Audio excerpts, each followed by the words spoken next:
Hello and welcome you all on keystone classes. तो आपका ये पेपर जो है वो आपका है 14/7/2024 का थर्ड शिफ्ट का पेपर है। असिस्टेंट सुपरिटेंडेंट के पेपर में यहाँ पे डील कर रहे हैं जो 7वें महीने में आए थे पेपर्स, उनको हम कर रहे हैं। तो उनकी क्लास नंबर 6 है और ये जो क्लास नंबर 6 है ये आपकी नॉन टीचिंग वाले जो पेपर्स थे उन सेक्शंस की है। और क्या कहना चाह रहा था मैं, और जो आपके टीचिंग सेक्शन है उसकी भी 2 क्लासेस हम कंप्लीट कर चुके हैं, यानी कि कुल मिला के 7वें महीने के हम 8 क्लास जो हैं वो यानी कि 160 क्वेश्चन अभी तक कंप्लीट कर चुके हैं। आप टेलीग्राम चैनल से जुड़ सकते हैं, जैसे कि अभी ये तो मैं पेपर ही करा रहा हूँ, तो आपकी जो पीडीएफ बनेगी कल वाली क्लास की वो आपको पीडीएफ जो है वो कीस्टोन क्लासेस वाले चैनल पे मिलेगी। और कोई भी जानकारी होती है वो भी आपको कीस्टोन क्लासेस वाले चैनल पे मिलेगी। बाकी एक टेलीग्राम चैनल आपका बेस्ट पीवाईक्यूज फॉर डीएसएसबी करके है, आप इसे ज्वाइन कर सकते हैं। जो भी अबव एवरेज क्वेश्चंस आते हैं या एवरेज से ऊपर क्वेश्चन जो आते हैं वो आपके इस वाले टेलीग्राम चैनल पे अपडेट कर दिए जाते हैं। क्वेश्चन नंबर 1 देख लेते हैं। क्वेश्चन नंबर 1 हमारा क्या कह रहा है, थोड़ा सा इसको बड़ा कर लेते हैं। इसको हम बड़ा 1 नंबर और बड़ा कर ले, या इतना बहुत है? मेरे हिसाब से इतना बहुत है, इससे बड़े की कोई दिक्कत है नहीं। हाँ जी, क्वेश्चन नंबर 1 हमारा कह रहा है when a number is successively decreased by 75%, 80% and 30%, then it become 16240। 16,240 हो जाता है एक नंबर। कब हो जाता है? जब वो एक बार 75% डिक्रीज होता है, एक बार 80% डिक्रीज होता है, एक बार 30% डिक्रीज होता है। अगर 75% डिक्रीज होता है तो मेरे दिमाग में तुरंत आ जाना चाहिए कि वो 25% बचा होगा। 80% डिक्रीज होता है तो मेरे दिमाग में तुरंत आ जाना चाहिए कि 20% बचा होगा। और 30 को देखते ही तुरंत आ जाना चाहिए कि वो 100 में से 70 ही बचा होगा। अगर मैं नंबर को मान लू कि नंबर जो है वो x है, अब x देख के डरना कुछ नहीं है, इसका x का कोई खास यूज नहीं होगा, सिर्फ एक बार लिखा जाएगा और नंबर ही क्योंकि हमसे पूछा तो x की वैल्यू निकल के आ जाएगी। नंबर अगर हमारा x है और 25 बचा है यानी कि 100 में से 25 बचा है। अगर 100 में से 20 बचा है यानी कि 20/100, और 100 में से 70 बचा है यानी कि 70/100। ये इक्वल है किसके? अब इतना होने के बाद क्या अवस्था है? नंबर 16,240 बचता है। अब मेरे को x की वैल्यू फाइंड करते हैं, जो कटता है वो काट देते हैं। 1 0 से 1 0 काट देते हैं, 2 से 5 बार, 5 से 5 बार, और 5 से 2 बार, और 1 0 से 1 0 खत्म। और 2 से तो कुछ कटेगा नहीं, अब तो 7 से काट देते हैं। 7 दूनी 14, कितना बच गया? 2। 7 या 21, 7 दूनी 14 और 0 232 की अगर मैं 2 में मल्टीप्लाई करूंगा तो मेरा आएगा 464, और 1 0 ये वाली और 2 0 ये वाली, ये 2 की मल्टीप्लाई उधर हो जाएगी तो x की वैल्यू कितनी आ जाएगी? 46400 जो है वो हमारा यहाँ पे राइट आंसर हो जाएगा। ऑप्शन नंबर 2 यहाँ पे हमारा करेक्ट आंसर हो जाएगा। ठीक है, क्वेश्चन नंबर 2 की तरफ को चलते हैं।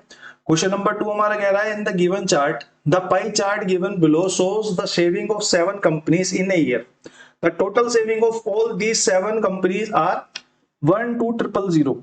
यानी कि मैं ये कह सकता हूँ, क्योंकि मेरे को दिख रहा है पाई चार्ट जो है वो परसेंटेज में है, तो यानी कि मेरे से बोल रहा है कि 100% की वैल्यू जो है वो 12,000 है। अगर जरूरत पड़ेगी तो मैं इसका इस्तेमाल करूंगा, अगर जरूरत नहीं पड़ेगी तो मैं इसका इस्तेमाल नहीं करूंगा। द सेविंग ऑफ, अब हर जगह जरूरत नहीं पड़ती है, मैक्सिमम क्वेश्चन जो 80% है उसमें इनकी नींद नहीं पड़ती। ये सिर्फ लाइन दे रखी होती है और निकालने के चक्कर में टाइम वेस्ट होता है, इसलिए मैं हर बार ये लाइन बोलता हूँ। अगर जरूरत पड़ेगी तो मैं यूज करूंगा, नहीं पड़ेगी तो मैं बिल्कुल भी यूज नहीं करूंगा। The saving of a particular company in shown as a percentage of total saving of all this 7 companies. 7 companies की सेविंग परसेंटेज में मेरे को दी हुई है। मेरे से पूछा है कि which of the statement is correct, कौन से स्टेटमेंट जो है वो करेक्ट है। मेरे से पहली स्टेटमेंट बोलिए the ratio of saving Q. Saving Q यानी कि सेविंग का मेरे को दिया हुआ है। सेविंग क्यू की अगर मैं बात करूं तो सेविंग की क्यू जो है वो 18% है। ठीक है, और पूछा है मेरे से, और सेविंग ऑफ यू का जो रेशियो है वो 8 और 9 का है। सेविंग और यू का जो रेशियो है वो 8 और 9 का है, तो मेरे को यू की परसेंटेज भी चाहिए 16%। अब यहाँ पे मैं इसका इस्तेमाल करके अगर इनकी अलग अलग निकालता हूँ फिर रेशियो निकालता हूँ तो उसका कोई मतलब है नहीं। मैंने बोला 18% ये है, 16% ये है, तो मैं डायरेक्ट रेशियो देख लेता हूँ। अगर मैं डायरेक्ट रेशियो देखूंगा तो मेरा कितना आएगा? मेरा आएगा 9 और 8 का, जबकि इसका रेशियो कितना दे रखा है इसने? 8 और 9 का, तो यहाँ पे उल्टा रेशियो दिया हुआ है, तो इसलिए ये स्टेटमेंट गलत हो जाती है। सेकंड मेरे से कह रहा है central angle formed by sector R is 36 degree. R ने जो सेंटर एंगल ऑक्यूपाई कर रखा है वो 36 डिग्री है। मैंने बोला 100% जो है, क्योंकि ये एक सर्कल है तो ये 360 डिग्री भी होगा। अब इस स्टेटमेंट का कोई यूज नहीं आ रहा, ये स्टेटमेंट मेरे को दी नहीं हुई है, इसका यूज आ रहा है। अगर 100% की वैल्यू 360 डिग्री है तो आर जो है 10% ऑक्यूपाई करके बैठा है, तो मेरे को साफ साफ दिख रहा है कि एक जीरो कम हो गई तो एक जीरो यहाँ भी कम हो जाएगी, तो 36 डिग्री ऑक्यूपाई करके बैठा है, यानी कि स्टेटमेंट नंबर 2 जो है यहाँ पे वो करेक्ट हो जाती है, इसका कोई यूज नहीं आया। स्टेटमेंट नंबर 3 की अगर मैं बात करूं, the saving of P is 60%। P की जो सेविंग है, अगर मैं थर्ड को देखूं तो पी की जो सेविंग है, पी की सेविंग कितनी है, 12% है। 60% of the saving of S, S की अगर मैं सेविंग देखूं, एस की सेविंग कितनी है, 20% है। मेरे से बोल रहा है क्वेश्चन कि जो सेविंग ऑफ पी है वो 60% है, किसकी, एस की। देख लेते हैं क्या पी की सेविंग एस की सेविंग से 60% है। भाई परसेंट से परसेंट कट जाएगा तो लिखने की कोई जरूरत नहीं है। 20 पंजे काट लेते हैं और 12 पंजे 60 डिग्री हो गया, सॉरी 60% हो गया, 60% हो गया। तो यानी कि स्टेटमेंट नंबर 3 जो हमें दी हुई है ये भी हमारी करेक्ट है, यानी कि हमारी पहली स्टेटमेंट गलत है, बाकी दोनों सही हैं। यानी कि ओनली 2 और ओनली 3 जो है वो यहाँ पे करेक्ट हो गई। 1 2 3 1 करेक्ट नहीं है, ओनली 1 1 करेक्ट नहीं है, ओनली 1 1 करेक्ट नहीं है। तुम्हारा आंसर कौन सा हो गया, ऑप्शन नंबर 1 हो गया। क्वेश्चन नंबर 3 पर चलते। क्वेश्चन नंबर 3 हमारा, what is the value of 98 102 106 to 338। अब यहाँ पे हमें एक फॉर्मूला पता होना चाहिए, हमें लास्ट टर्म का फॉर्मूला पता होना चाहिए। लास्ट टर्म का फॉर्मूला हमें पता होना चाहिए। लास्ट टर्म का फॉर्मूला होता है A plus N minus 1 into D. अब इसमें ए क्या है, अब इसमें ए वो वैल्यू है जो शुरुआत में रही होगी, जो पहली टर्म रही होगी वो ए है। अब यहाँ पे अगर मैं डालूं कि 98 पहली टर्म है प्लस में n जितनी की टर्म्स है, ये मेरे को नहीं पता, तो n माइनस 1। और d की अगर मैं बात करूं तो मेरे को यहाँ पे दिख रहा है कि ये 4 4 का गैप है, 4 4 का गैप चलता हुआ जा रहा है। तो d जो होता है, d हमारा होता है क्या बोलते हैं उसे, डिफरेंस। ठीक है, तो d की जगह मैं 4 डाल देता हूँ, तो ये इक्वल लास्ट टर्म क्या आएगा, यानी कि 338 क्या आएगा। 98 अगर मैं इधर से घटा देता हूं तो मैं आगे फर्दर करता हूं तो इसको मेरे को मिलेगा n माइनस 1। 98 अगर घटा दूंगा तो ये बन जाएगा n माइनस 1 4 और ये 240, यानी कि मेरा आ जाएगा n minus 1 is equal to 60। तो यहां से मेरी n की वैल्यू कितनी निकल के आ गई, यहां से मेरी n की वैल्यू निकल के आ गई 61। अब इस n की वैल्यू का क्या फायदा है, क्योंकि हमसे यहाँ पे सम पूछा हुआ है, एक तरीके से सम पूछा हुआ है, तो मेरे पास नंबर n नंबर्स के सम का जो फॉर्मूला होता है वो हमारे पास होता है n/2 और a प्लस में l, a प्लस में l है ना, a प्लस में लास्ट टर्म, हाँ a प्लस में l। ठीक है, अब ये जो l है लास्ट टर्म जो है ये तो मेरे पास है यहाँ पे ये दी, और a जो है वो फर्स्ट टर्म है, कौन सी है, 98 है। n मैंने यहां से निकाल लिया तो मैं यहाँ पे Sn निकाल सकता हूँ, तो सम ऑफ n नंबर्स कितना हो गया, यहाँ पे 61 डिवाइडेड बाई 2 और 98 a हो गया, और l कितना हो गया, 338 हो गया। और यहां से अगर मैं फर्दर सोल्व करूंगा तो ये 61 डिवाइडेड बाई 2 मल्टीप्लाई में 8 दूनी 16 का 6, एक हासिल, 9 1 10 3 13 का 3, एक हासिल और 4। अगर मैं इसको 2 से काट दूं तो 2 दूनी 4, 2 एकम 2, 2 अट्ठे 16। 61 मल्टीप्लाई बाई 218 हमारा जो है यहाँ पे राइट आंसर निकल के आएगा। इकाई का अंक आएगा कितना, इकाई का अंक हमारा आएगा 8। लेकिन उससे काम तो नहीं चलेगा, काम तो नहीं चलेगा, तो पूरा ही निकालना पड़ेगा, पूरा ही निकालना पड़ेगा। तो आप लोग एक बार गुणा कर सकते हैं, बाकी मैं आपको बता देता हूं कि ये जो ऑप्शन है वो हमारा एकदम करेक्ट दिया हुआ है। बोलोगे तो मैं गुणा करके देख ही लेते हैं एक बार। 61 और 218, ठीक है, और ये आ गया 8, ये आ गया 1, ये आ गया 2, ये आ गया 8 6 48 4, 6 4 10 की 0 1, और 6 दूनी 12 और 1 13, और ये हमारा आ गया 8, ये हमारा आ गया 9, ये हमारा आ गया 2, ये हमारा आ गया 3, ये हमारा आ गया 1। 13298 जो है वो हमारा यहाँ पे करेक्ट आंसर हो जाएगा, जो कि हमें दिया हुआ है किसमें, ऑप्शन नंबर 2 में। ठीक है, दो फॉर्मूले का यूज था इसलिए थोड़ा सा टिपिकल हो जाता है, बाकी इस क्वेश्चन में कुछ खास था नहीं। क्वेश्चन नंबर 4 अगर हम देखिए तो हमारा एलसीएम पे बेस्ड क्वेश्चन है, पढ़ लेते हैं एक बार क्वेश्चन।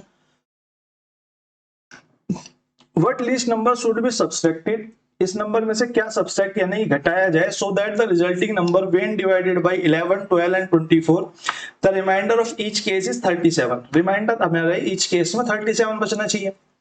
यानी कि मेरे को क्या बोला है कि इसके एलसीएम को इससे डिवाइड कर दो। इस तरह के केस में हम क्या करते हैं, हम इन संख्याओं का एलसीएम लेते हैं। इन संख्याओं के एलसीएम की बात करूं तो मेरे पास एलसीएम में सबसे बड़ी संख्या कितनी है 24, 12 इसके अंदर है तो यहाँ पे मल्टीप्लाई में 11 यानी कि 264 हमारा एलसीएम आ गया। हमें कुछ नहीं कर रहा, हमें एलसीएम से नंबर को डिवाइड कर देना है 2690। अगर मैं चलाऊंगा तो ये आ जाएगा 2640 यानी कि हमारे पास रिमाइंडर कितना बच जाएगा 50। लेकिन ये क्या चाहता है, ये चाहता है कि 37 रिमाइंडर बचे। अगर 37 रिमाइंडर बचे और 50 बच रहा है तो मैं ये कह सकता हूं कि अगर मैं नंबर में से 13 घटा दूं तो ये जो रिमाइंडर है ये 37 हो जाएगा। यहाँ पे जो रिमाइंडर है वो 37 हो जाएगा। बस हमसे यही पूछा था कि what is the least number should be subtracted. तो हमें कितना नंबर घटाना चाहिए, हमें 13 घटाना चाहिए। 13 घटाना चाहिए यानी कि ऑप्शन नंबर 4 जो है वो हमारा यहाँ पे करेक्ट आंसर हो जाएगा। अब इसमें कुछ ज्यादा समझाने के लिए था नहीं। अगर आपका बेसिक क्लियर है तो आपको इजीली समझ में आ गया होगा। थोड़ा बहुत बेसिक के साथ गड़बड़ है तो दिक्कत हुई होगी। ठीक है, क्वेश्चन नंबर 5 देख लेते हैं। सिंपल सा क्वेश्चन है तो ये आपके होमवर्क में हो जाता है।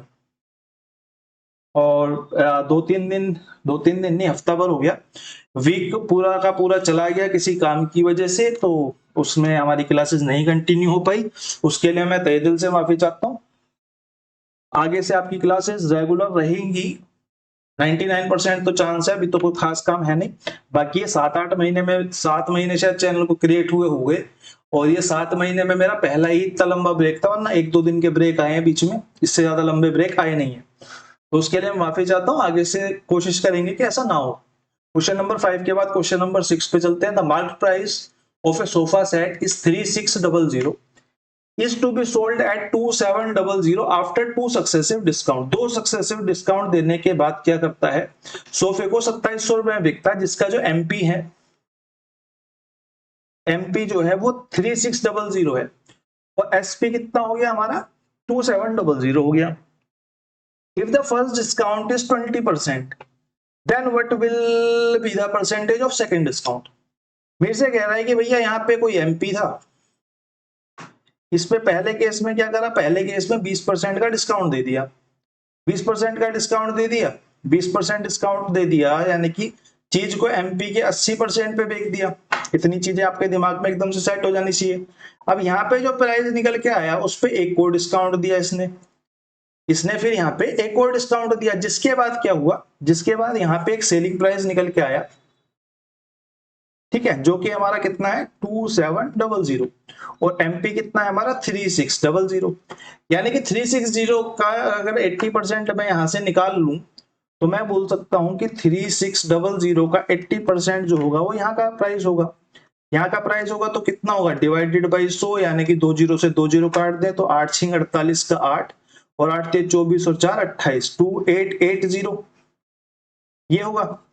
ये जो प्राइस होगा इसके ऊपर एक अगला डिस्काउंट दिया गया, जिसके बाद कितना हो गया हमारा सेलिंग प्राइस 2700 हो गया। मैंने बोला अगर इसके ऊपर डिस्काउंट दिया गया है, इसी तरीके से डिस्काउंट दिया जाता है, तो मैंने बोला 180 का डिस्काउंट दिया गया है। 180 का डिस्काउंट दिया गया, किस पे दिया गया है, एमपी। जो हमारा प्राइस हो गया वो 2880 हो गया, यानी कि 2880 पे दिया गया है, और मल्टीप्लाई बाई 100। परसेंटेज निकालने के लिए 1 जीरो से 1 जीरो काट देते हैं, और किससे कटेगा ये तो कटना बहुत भारी लग रहा है मेरे को।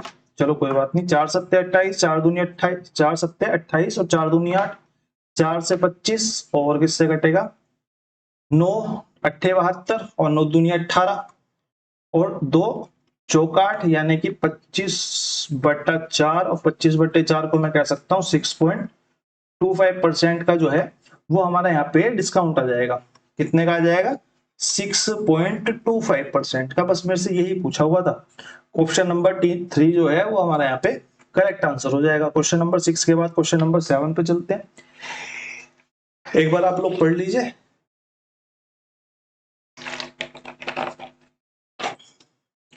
If interest is being compounded half yearly, then what sum will become 8474 4.40 in 1 year और कंपाउंडेड है ईयरली, हाफ ईयरली।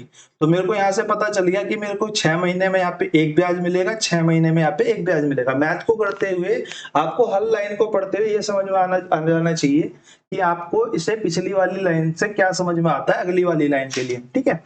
तो कंपाउंडेड हाफ ईयरली बहुत कम क्वेश्चन ऐसे होते हैं जो आपस में रिलेट नहीं हो पाते, तीसरी चौथी लाइन पे जाके रिलेशन कुछ दिया होता है, वो टफ हो जाते हैं फिर। लेकिन आपको यहाँ पे सीधा एक लाइन दी हुई है, दूसरी लाइन उससे रिलेट हो रही है, मैक्सिमम केसेस में आपका यही होता है।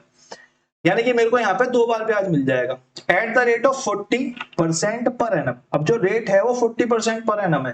कई बार हम कर चुके हैं, अगर 40% पर एनम है यानी कि 20% एक बार मिलेगा और 20% एक बार मिलेगा, यानी कि यहाँ पे 2 बार ब्याज मिलेगा 20% का। अब 20% का मिलेगा और कंपाउंड इंटरेस्ट मिलेगा, तो मैं सीधा a plus B plus minus a multiply b by 100 वाला कॉन्सेप्ट लगा सकता हूं।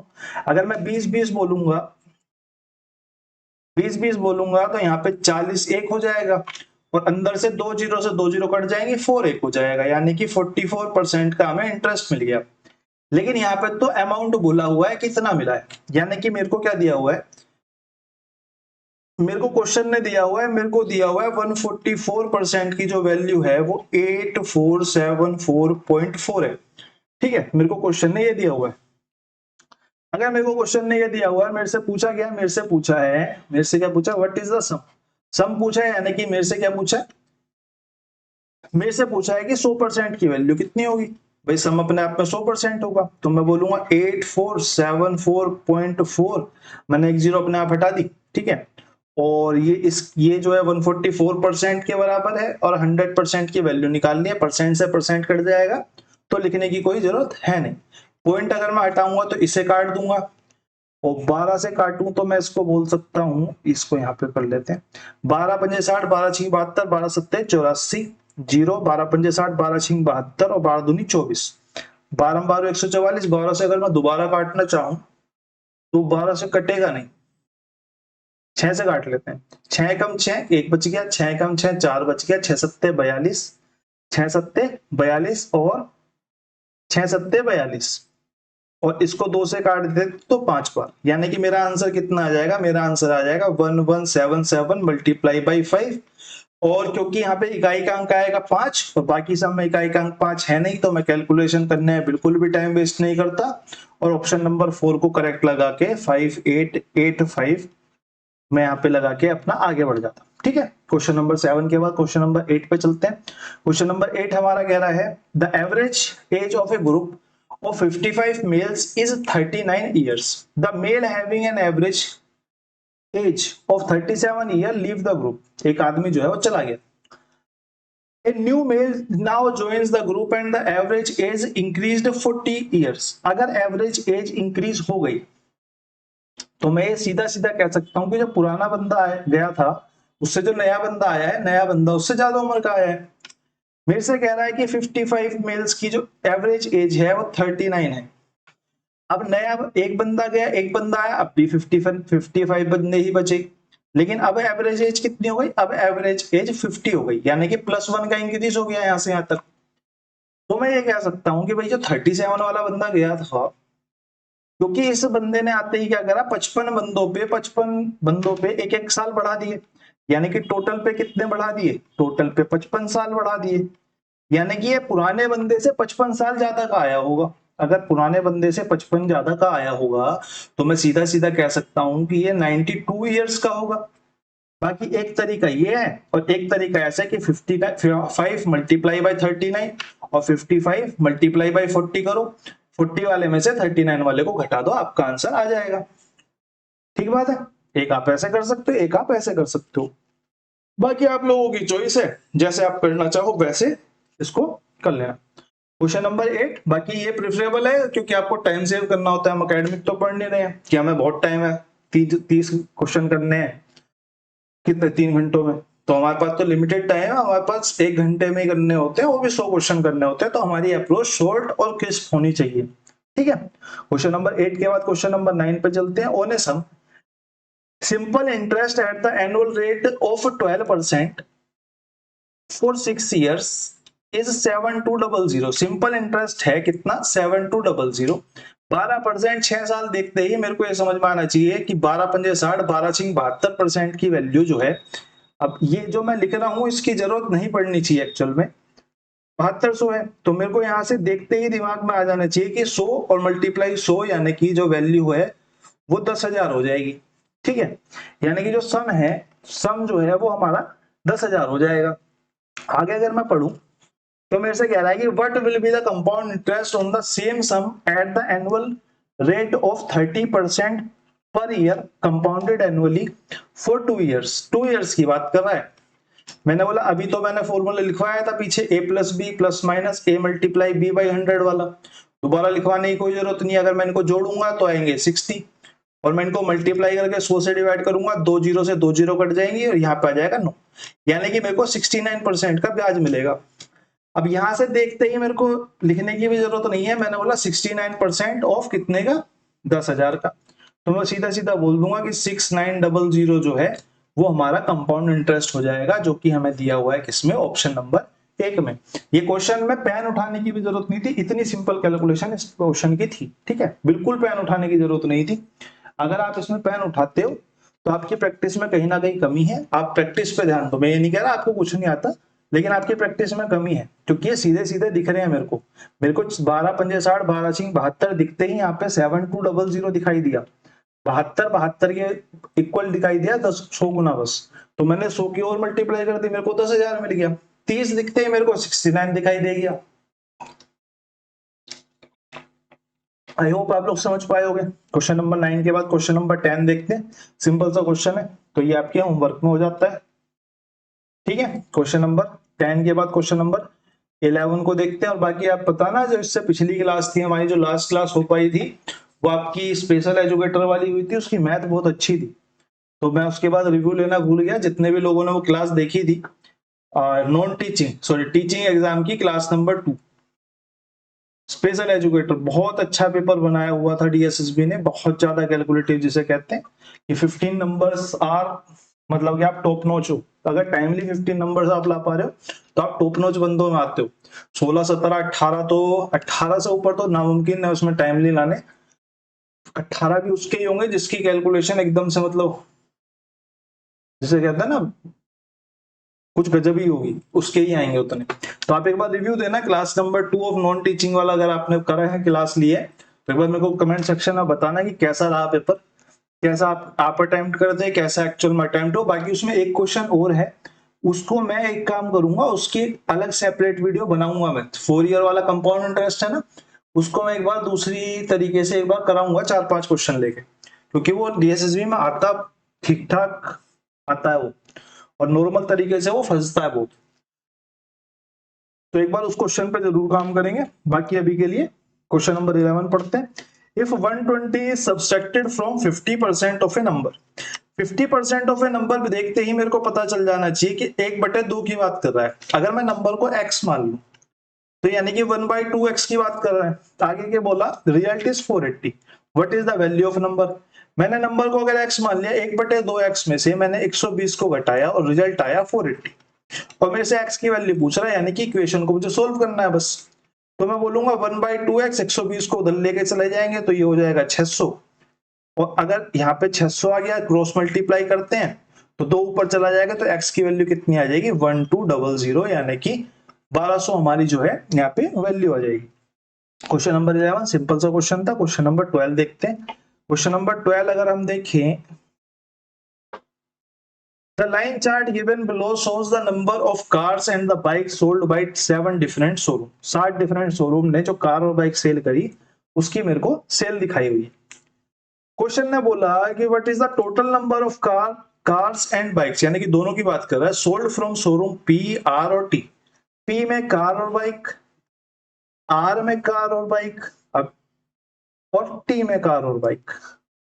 इन सबका सम मेरे से पूछा हुआ है, सिर्फ सम पूछा हुआ है और कुछ नहीं। तीनों को जोड़ना है और तीनों को जोड़ के जो भी आंसर वो आपका आएगा वो आपका राइट आंसर हो जाएगा। तो बहुत सिंपल सा क्वेश्चन है, तो ये आपके होमवर्क में हो जाता है। ठीक है, क्वेश्चन नंबर 12 बस सम ही तो करना है, इससे ज्यादा कुछ है ही नहीं उसमें, पढ़ाने सिखाने लायक कुछ है ही नहीं। क्वेश्चन नंबर 13 देखते हैं। Merchant marks the price of his article 50% above the coast price. Question की पहली लाइन में मेरे से कहा कि जो मार्क प्राइस है वो उसने अपने कोस्ट प्राइस से 50% अधिक पे रखा हुआ है। अगर मैं बोलूं सीपी इसका 100% है, पहली लाइन में मेरे को बहुत कुछ मिल गया, तो मेरे दिमाग में इतनी फिगर बन जानी चाहिए कि एमपी जो है वो 150% है। 100 और 150 मान लेते, परसेंट भी नहीं मानते, ठीक है। If he allows the discount of 30%, अब डिस्काउंट जो दे दिया उसने 30% दे दिया। मेरे को यहां से देखते ही पता चलेगा कि 150 का 45%, 30% जो होगा वो कितना होगा, वो 45 होगा, यानी कि 45 का डिस्काउंट दे दिया। 45 का डिस्काउंट दे दिया, यानी कि अगर मैं सेलिंग प्राइस की बात करूं तो एमपी माइनस में डिस्काउंट, यानी कि कितना हो जाएगा, ये हमारा हो जाएगा 105।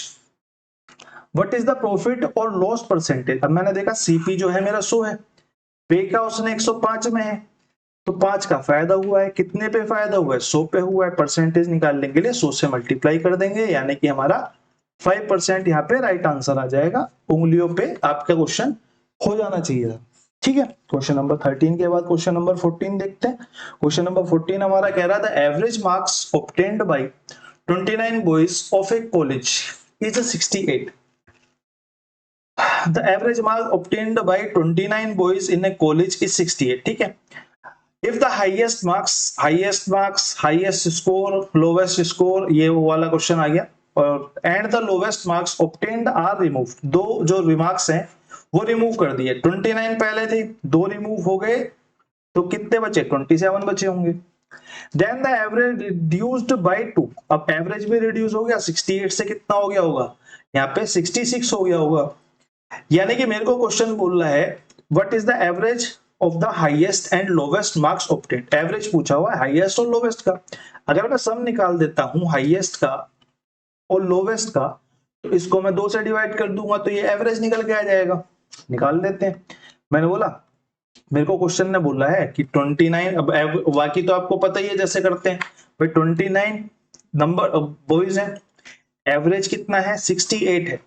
अब क्या हुआ, दो बंदे निकल गए, दो बॉयज जो है वो चले गए, अब एवरेज 66 हो गया। मैंने बोला भाई हाईएस्ट और लोवेस्ट को निकाल दिया इसने, और एवरेज जो है वो 2 घट गया। एवरेज जो है वो कितना घट गया, वो 2 घट गया, यानी कि जो बंदे निकाले हैं वो एवरेज से कुछ ज्यादा नंबर ला रहे होंगे। अब एवरेज कितना था, एवरेज 68 था भाई, एवरेज 68 था और वो ज्यादा ही ला रहे होंगे, और दो बंदे थे, यानी कि उनके पास मिनिमम टू मिनिमम टोटल, जो अगर टोटल की अगर मैं बात करूं तो 8 दूनी 16 का 6, एक हासिल, 6 दूनी 12 और 13, 136 नंबर तो थे ही, लेकिन वो ज्यादा ला रहे थे। कितने ज्यादा ला रहे थे, जितने की कम हुए। मैंने बोला 27 पे 2 कम हुए, यानी कि 54 कम हुआ।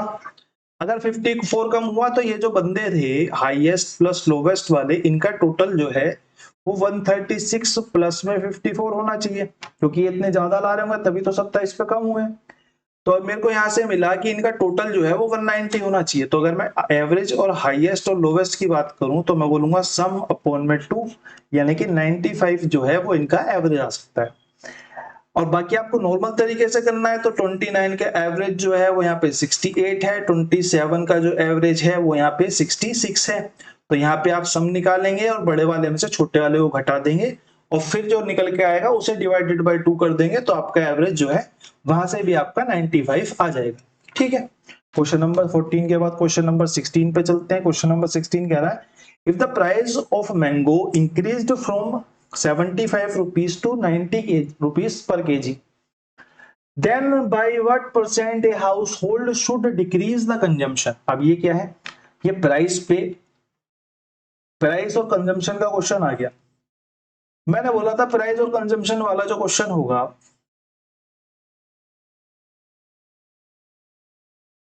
वो जो है वो रिलेटिव होगा किसके, एक्सपेंडिचर के। मैंने बोला प्राइस जो है वो अगर 75 से 90 हो गया, और इसने कहा कि एक्सपेंडिचर जो है वो रिमेन सेम रहना चाहिए, यानी कि एक्सपेंडिचर जो है वो पहले भी एक था अब भी एक है। रेट जो है यानी कि प्राइस जो है वो डिफर हो गया। अब इसकी वजह से क्या होगा, कंजम्पशन हमें कम करना पड़ेगा। कितना कम करना पड़ेगा, उसके लिए मैंने आपको सीधा सीधा बताया था कि आप इसको मल्टीप्लाई इससे करके यहाँ पे लिखो। जो बेसिक कॉन्सेप्ट है ये वहीं से ड्राइव होता है, ऐसा कुछ नहीं है मैं आपको जादू वादू कर रहा हूँ, ये वहीं से ड्राइव होकर आता है। और 75 यहाँ पे हो गया, यानी कि पहले जितना 90 कंजम्पशन अगर कर रहा था, पहले अगर 90 कंजम्पशन कर रहा था, अब 75 कर पा रहा है। कितना कम कर पा रहा है? मैंने बोला 15 कम कर पा रहा है। कितने पे? पहले 90 था। तो परसेंट निकालने के लिए यहाँ पे 100 से मल्टीप्लाई, 2 जीरो से 2 जीरो काट देंगे, 3 से काटेंगे, 3 पंजे 15 और 3 तिया 9, ये आ गया हमारा 50/3 और ये हमारा होता है 16 तिया 48, यानी कि 66.67% जो है वो हमारा यहाँ पे करेक्ट आंसर आ जाएगा, जो कि हमें दिया हुआ है ऑप्शन नंबर 1।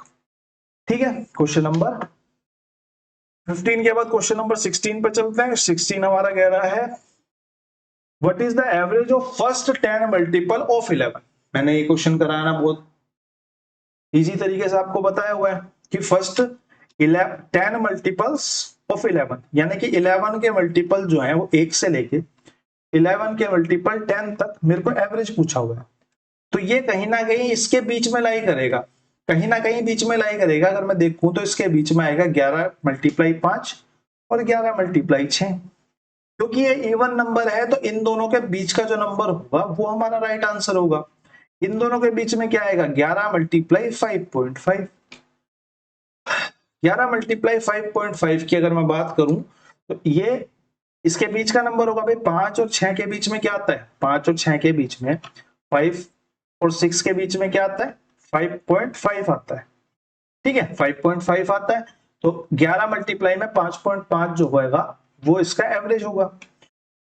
अगर वो इसका एवरेज होगा तो यहाँ पे अगर मैं टोटल कर लूं तो ये आएगा 55.5।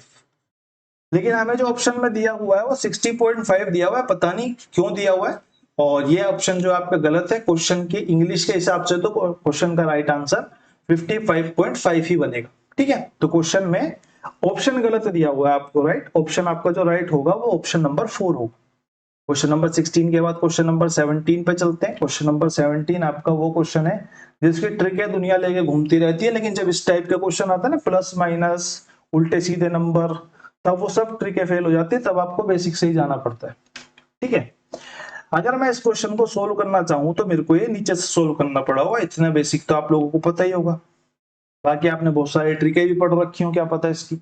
लेकिन जब जनरली ऐसी इस तरीके से क्वेश्चन ड्राइव होता है तब वो सब ट्रिकें फेल हो जाती हैं। वो सिर्फ तब काम करती हैं तो प्लस प्लस प्लस हो या माइनस माइनस माइनस हो या प्लस माइनस इस तरह की सीरीज हो और यहाँ पे नंबर सेम चल रहे हो, इस तरीके से वो काम करते हैं। बाकी मेरे को तो फायदा उनका कुछ लगता है नहीं। ठीक है, कभी कभी अब उस टाइप के क्वेश्चन बहुत कम आते हैं जो ट्रिकों पे काम चल जाता था। चलो कोई बात नहीं, क्वेश्चन देख लेते हैं। तो अगर मैं यहाँ से इसको करना स्टार्ट करूं तो 8 6 48, 48 प्लस 7, 48 प्लस 7 कितना हो गया हमारा? यहाँ पे मैं आपको करके दिखा देता हूँ। 6 प्लस में 7/8, 8 6 48 और 7 दूनी 14 और 1 15, यानी कि 55/8 हो गया। अगर इसकी वैल्यू 55/8 है तो ये पलट के ऊपर चला जाएगा, तो ये कितना आएगा? ये अब अगर मैं इसको उठा लूं, इसको उठा लूं, इसको उठा लूं तो ये आ जाएगा हमारा 4 - 5 अपॉन में 55 अपॉन में 8। इसको ये आगे अगर मैं फर्दर लिखूंगा तो 8 की मल्टीप्लाई ऊपर हो जाएगी, 8 की मल्टीप्लाई ऊपर होगी तो ये 8 4 माइनस में 5, 5 से इसको यहीं पे काट देते हैं, 5 से 11, तो ये हमारा हो गया 4 माइनस में 8 अपॉन में 11। ठीक है, अभी जो सेकंड हमारी आ गई वो 4 माइनस में 8 अपॉन में 11 आ गई। ठीक है, इसको मैं मिटा देता हूं। इसकी वैल्यू मेरे से यहाँ पे निकल के आई है 55/8।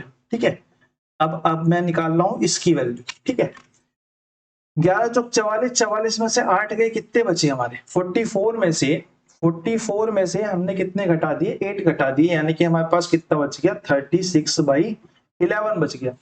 36/11 बच गया, यानी कि इसकी वैल्यू कितनी आ गई? 36/11। 36/11 आने का मतलब है कि मेरे पास अगली इक्वेशन क्या बनी कि a प्लस में 3/36/11। 3 से इसको काट देते, 3 एकम 3, 3 दूनी 6 और 11 की मल्टीप्लाई ऊपर हो जाएगी तो ये हमारा आ जाएगा a प्लस में 11/12 इज इक्वल टू 2k। अब ये जो इक्वेशन निकल के आई मेरी यहां तक आ गई। अब मैं इसको उठा के उधर माइनस कर देता हूं, ये मेरा कितना आ जाएगा? a is equal to 2 minus में 11/12, 12 दूनी 24 और 24 में से 11 गए, यानी कि हमारा कितना हो गया, ये हमारा हो गया 13 बाई में 12। हमारा यहाँ पे राइट आंसर हो गया ऑप्शन नंबर 3 हमारा यहाँ पे करेक्ट हो गया। ठीक है, जहां तक आप लोगों को समझ में आ गया होगा। क्वेश्चन नंबर 17 के बाद क्वेश्चन नंबर 18 पे चलते हैं। सिंपल सा क्वेश्चन है, बुक लिखवाने की कोई जरूरत नहीं है भाई। मेरे को दिख रहा है यहाँ पे 11 का स्क्वायर है तो 11 भाग, माइनस में ये 4 है तो ये 4 भाग, माइनस में 7 है तो ये 7 और 7 भाग। मैंने बोला 7 और 4 11, ये प्लस का 11, ये माइनस का 11, तो आपस में कट हो जाएंगे। x की वैल्यू 0 आ जाएगी। अब x की वैल्यू 0 है तो उस पर कोई भी घात चढ़ा दो, आंसर तो आपका 0 ही आएगा। चाहे आप घात को 1/2 कर दो और चाहे आप इन्फिनिटिव तक ले जाओ, आंसर आपका वहां पे उस केस में 0 ही आएगा। क्वेश्चन नंबर 18 के बाद क्वेश्चन नंबर 19 देख लेते हैं। The pie chart given below shows the percentage expenditure of a family under different heads for a particular month.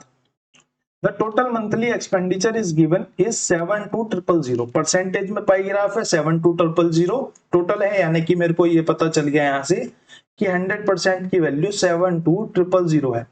जब तक जरूरत नहीं पड़ेगी तब तक यूज नहीं करूंगा, लेकिन अगर मैं देखूं ऑप्शन में मेरे को रुपए दिए हुए तो मेरा यूज होगा इसका। अब तो मेरे को करना ही पड़ेगा, लेकिन मेरे को सिंपल भी दिखाई दे रहा है। What is the expenditure made by the family on purchasing insurance. Insurance purchase करते हुए फैमिली ने कितना खर्च करा। फैमिली ने 100% में से 15% खर्च कर दिया, यानी कि मेरे से 15% की वैल्यू पूछ रहा है। मैं बोलूंगा 100% की वैल्यू कितनी है, 72,000। तो 15 की निकाल देते हैं, 2 जीरो से 2 जीरो काटेंगे, 15 सत्ते 105 और 15 दूनी 30, यानी कि 108 और एक जीरो उसकी आ गई, एक जीरो उसकी आ गई, यानी कि आंसर कितना हमारा आ गया 10800। राइट आंसर हमारा ऑप्शन नंबर 1 हो गया। क्वेश्चन नंबर 20 अगर मैं देखूं, question number 20, the bar graph shows given below shows the amount spent by a family for 7 different days in a week। 7 different दिनों में जो पैसे खर्च करें एक फैमिली ने, वो मेरे को दिए हुए हैं। मेरे से पूछा गया what is the ratio of amount spend on day 7। Day 7 यानी कि 6000, क्योंकि मेरे से रेशियो पूछा है तो मैं लिख लेता हूं। To the amount spend on the day D1, यानी कि ये वाला 6000 और 4000 के बीच में मेरे से रेशियो पूछ रहा है। 2 जीरो से 2 जीरो काट देते हैं, इसको बोलते हैं 3, और ये बच जाएगा हमारा 2, यानी कि 3:2 जो है वो हमारा यहाँ पे करेक्ट आंसर हो जाएगा ऑप्शन नंबर 2। ऑप्शन नंबर 2 आपका यहाँ पे करेक्ट आंसर हो जाएगा। आज की क्लास यहीं आपकी खत्म होती है, बाकी आप लोगों से मुलाकात होती रहेगी। धन्यवाद।